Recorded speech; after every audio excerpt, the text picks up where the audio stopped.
In Genesis chapter 4, it tells us that Eve bore Cain and Abel. Cain was a farmer, Abel was a shepherd.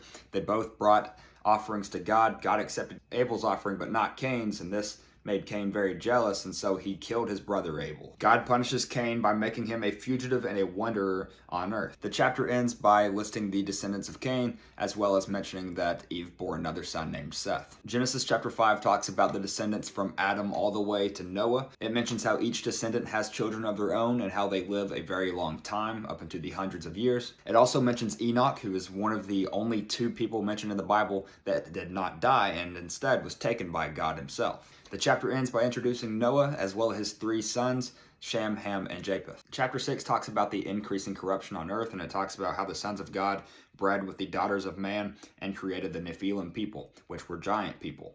In this chapter, it says that God regretted creating mankind. Because of this, he decides to destroy the world with a flood, but he finds favor in Noah because he is a righteous person, and so he decides to get Noah to build an ark so that he and his family can live throughout the flood, and then of course reproduce after the flood. In chapter 7, God commands Noah to enter the ark that he had built and to take 7 pairs of all clean animals and 2 pairs of unclean animals. So the water comes and it rains for 40 days and 40 nights, coming both from the sky and from the ground. It says all life on earth perished besides Noah and his family, of course, and the animals that were on the ark. And it says that the water covered the highest mountains. The final verse, verse 24, says, and the waters prevailed on earth 150 days.